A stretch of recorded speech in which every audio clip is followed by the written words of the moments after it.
은퇴라는 단어를 떠올리면 가슴 한편에 묘한 설렘과 동시에 불안감이 스며듭니다. 오랜 세월 일터에서 보냈던 시간들이 끝나고 드디어 온전히 나만의 시간을 갖게 된다는 생각은 달콤하지만 막상 그 시간을 어떻게 채워야 할지 막막하기만 합니다. 그런데 은퇴를 준비하거나 이미 은퇴를 한 많은 분들이 한결같이 토로하는 고민이 하나 있습니다. 바로 경조사입니다. 수입은 뚝 끊겼는데 경조사비는 오히려 늘어나고 가지 않자니 인간관계가 끊길까 두렵고 가자니 호주머니가 텅텅 비어갑니다.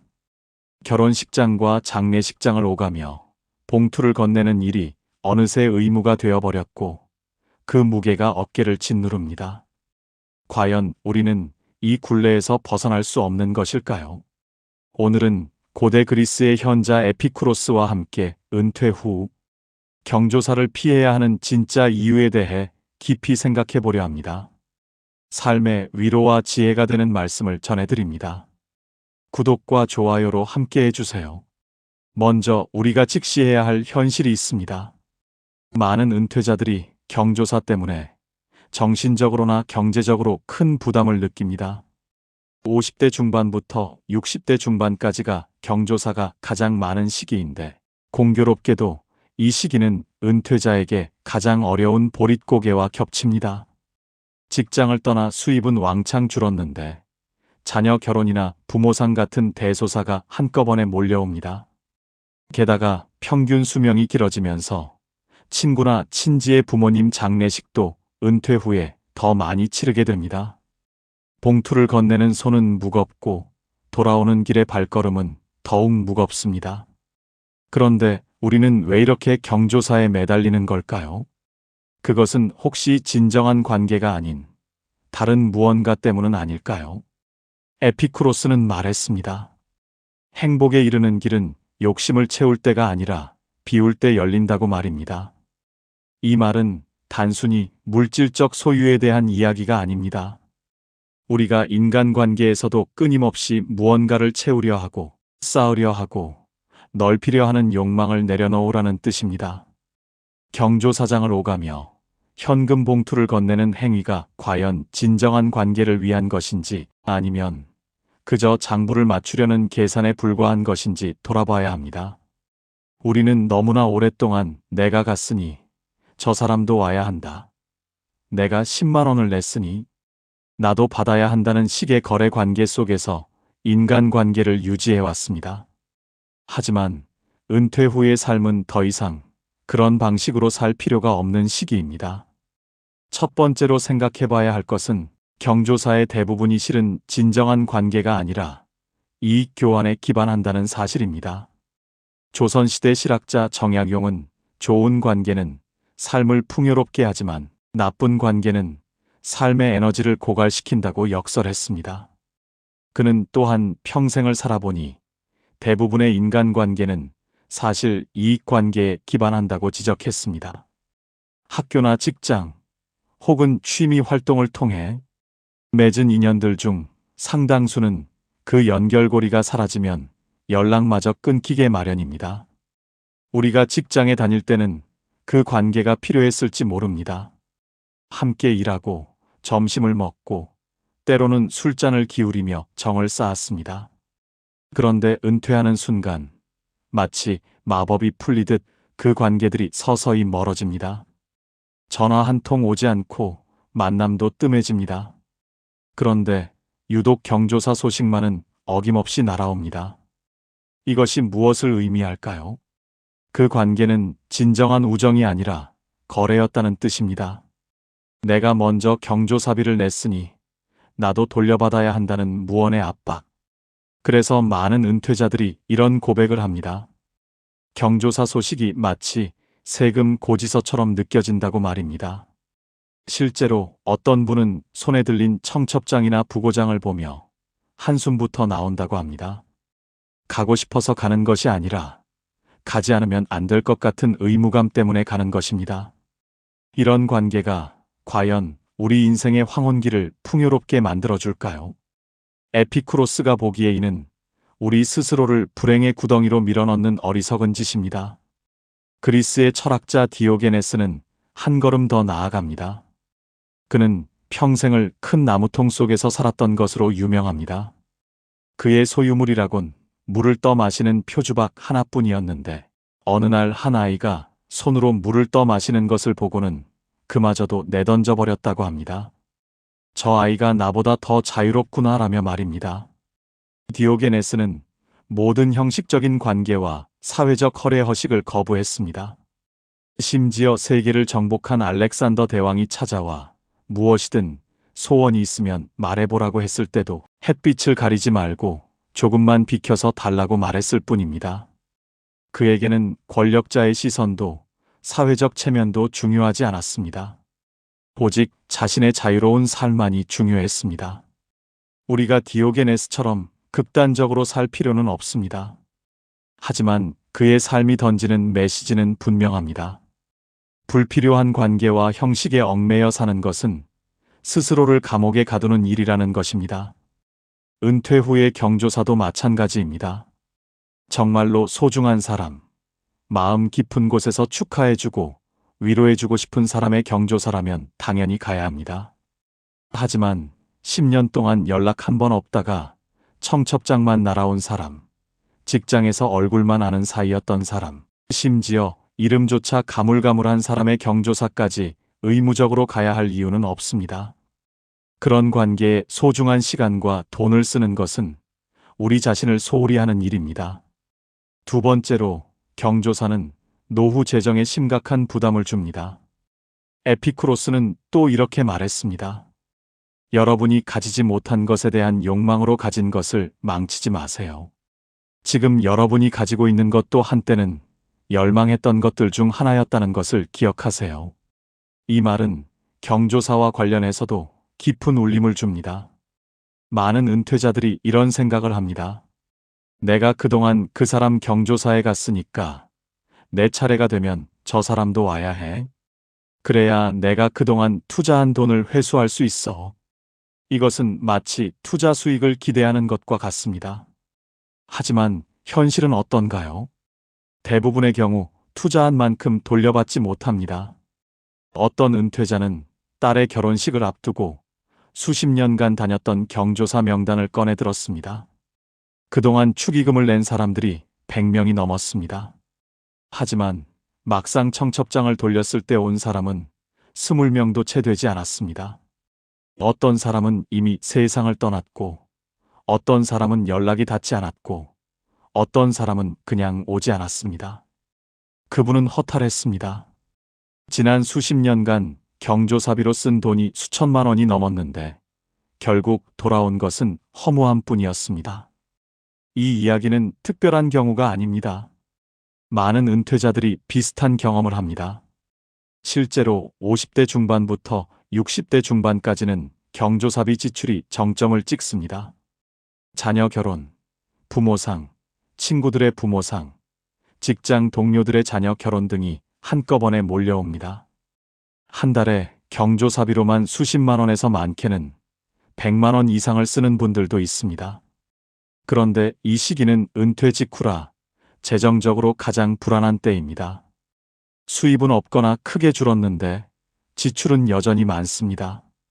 이런 상황에서 경조사비가 계속 나가면 노후 자금은 급속도로 줄어듭니다.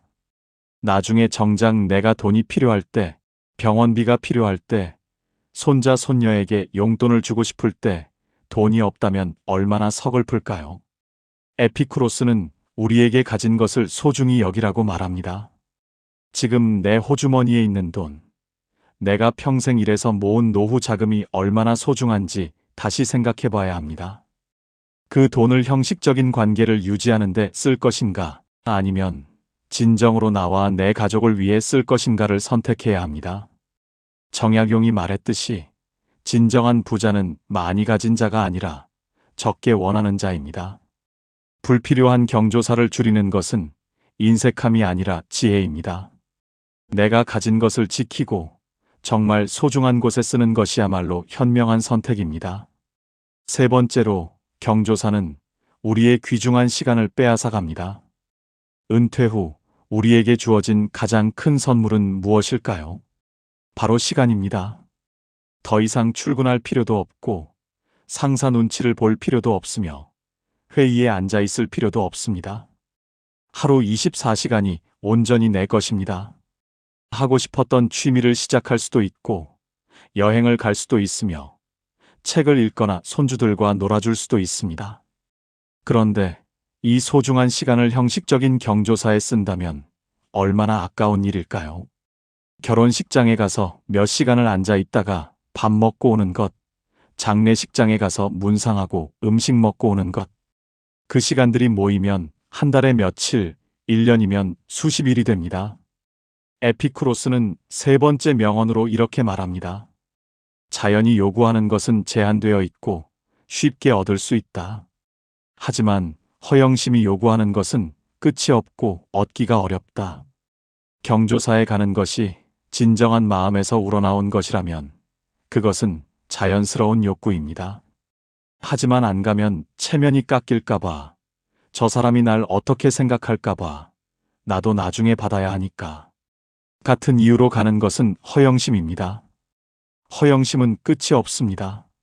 한 번 시작하면 계속 더 많은 경조사에 가야 하고 더 많은 돈을 써야 하며 더 많은 시간을 빼앗깁니다.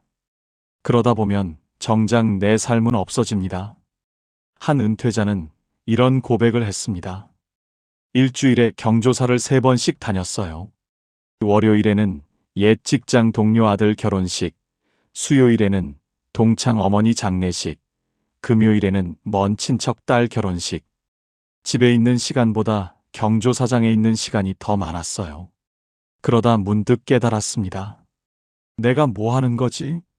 이게 내가 바라던 은퇴 생활인가? 나는 왜 이렇게 남의 일에 내 시간을 다 쓰고 있는 거지? 그분은 그 후로 과감히 경조사를 줄였습니다. 정말 가고 싶은 사람, 마음에서 우러나오는 사람의 경조사만 갔습니다. 그랬더니 놀라운 일이 일어났습니다. 시간이 생겼고 그 시간에 평생 하고 싶었던 악기를 배우기 시작했습니다. 손주들과 더 많은 시간을 보냈고 아내와 함께 여행도 다녔습니다. 삶이 진짜 내 것이 되었다고 말씀하셨습니다.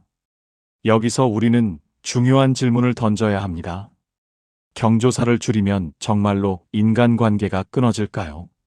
정약용은 진정한 친구는 내 삶을 북돋아주고 영혼의 깊은 부분을 함께 나눌 수 있는 사람이라고 했습니다. 그런 사람은 내가 경조사에 가지 않았다고 해서 관계를 끊지 않습니다. 진정한 친구라면 내 사정을 이해해 줍니다. 요즘 몸이 안 좋아서 경제적으로 여유가 없어서 멀어서 가기 힘들어서라고 솔직하게 말하면 됩니다. 진짜 친구는 그것으로 마음이 상하지 않습니다. 오히려 그럴 수 있지, 괜찮아라고 말해줍니다. 반대로 경조사에 안 갔다고 화를 내거나 관계를 끊는 사람이 있다면 그 사람은 애초에 진정한 친구가 아니었습니다. 그런 관계는 끊어져도 아쉬울 것이 없습니다. 실제로 많은 은퇴자들이 경조사를 줄인 후 오히려 관계가 더 나아졌다고 말합니다. 형식적으로 많은 사람을 만나는 대신 정말 소중한 몇 사람과 깊은 관계를 맺게 되었다고 합니다. 한 달에 한 번 경조사장이 아닌 조용한 카페에서 차를 마시며 진솔한 대화를 나눕니다. 서로의 근황을 묻고 고민을 나누고 웃음을 공유합니다. 봉투를 주고받지 않아도 마음은 더 가깝습니다. 이것이 진정한 관계입니다. 에피쿠로스가 말했던 작은 정원과 몇 권의 책, 그리고 단 한두 명의 진정한 친구만 있어도 행복하다는 말이 이런 의미입니다. 물론 경조사를 완전히 피하라는 이야기는 아닙니다. 부모님의 경조사, 자녀의 경조사, 평생을 함께한 절친한 친구의 경조사는 당연히 가야 합니다. 그것은 형식이 아니라 진심입니다. 문제는 의무감으로 가는 수십 개의 경조사입니다. 10년 동안 연락도 없던 사람, 얼굴도 기억나지 않는 사람, 일방적으로 청첩장만 보내온 사람의 경조사까지 다 가려고 하면 우리 삶은 경조사로 가득 차게 됩니다. 디오게네스처럼 과감하게 불필요한 것들을 내려놓아야 합니다. 표주박 하나도 버릴 수 있었던 그의 용기를 우리도 조금은 배워야 합니다. 어떤 은퇴자는 딸의 결혼식을 20명에 가까운 사람들만 초대해서 조촐하게 치렀습니다. 그분은 노후에 경조사 문제로 고통받고 싶지 않았다. 그러려면 나부터 솔선해서 적게 주고 적게 받는 선순환의 고리를 만들고 싶었다고 말했습니다. 이것이야말로 현명한 선택입니다. 내가 먼저 변화를 만들어야 합니다. 거창한 결혼식이나 장례식이 효도가 아닙니다. 진심과 사랑이 효도입니다. 에피쿠로스의 가르침을 다시 떠올려 봅니다. 행복은 욕심을 비울 때 찾아옵니다. 가지지 못한 것에 대한 욕망으로 가진 것을 망치지 마세요. 자연이 요구하는 것은 제한되어 있지만 허영심이 요구하는 것은 끝이 없습니다. 경조사를 의무로 여기는 순간 그것은 허영심의 굴레가 됩니다. 하지만 진심으로 축하하고 위로하기 위해 가는 경조사는 자연스러운 욕구입니다. 우리는 이 둘을 구분할 수 있어야 합니다. 노년은 인생의 황혼기입니다. 해가 서서히 지는 아름다운 시간입니다. 이 시간을 형식과 의무로 채우는 것은 너무나 아깝습니다.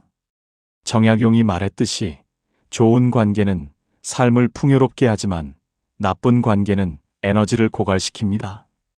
디오게네스가 보여준 자유로운 삶, 에피쿠로스가 가르쳐준 소박한 행복, 정약용이 깨달은 관계의 본질. 이 세 가지 지혜가 우리에게 말합니다. 은퇴 후의 삶은 더 이상 타인의 시선이나 사회적 체면을 위해 살 필요가 없다고 말입니다. 이제는 온전히 나를 위해, 내가 사랑하는 사람들을 위해 살아도 된다고 말입니다. 경조사라는 굴레에서 벗어나는 것은 인간관계를 포기하는 것이 아닙니다. 오히려 진정한 관계를 찾는 것입니다. 형식이 아닌 진심으로, 의무가 아닌 사랑으로 맺어진 관계 말입니다. 마지막으로 이것만은 기억하세요. 여러분의 노후 자금은 여러분의 몫입니다. 여러분의 시간도 여러분 것이며 여러분의 건강 역시 여러분이 지켜야 할 것입니다. 이 모든 것을 남의 경조사에 다 쏟아붓지 마세요. 정말로 소중한 사람, 마음 깊은 곳에서 축하하고 위로하고 싶은 사람의 경조사만 가세요. 그리고 남은 돈과 시간과 에너지는 여러분 자신과 여러분이 진정으로 사랑하는 사람들을 위해 쓰세요. 손주와 공원을 산책하고 배우자와 여행을 가고 오래전부터 배우고 싶었던 악기나 그림을 시작하세요. 책을 읽고 친구와 차를 마시고 햇빛을 쬐며 산책하세요.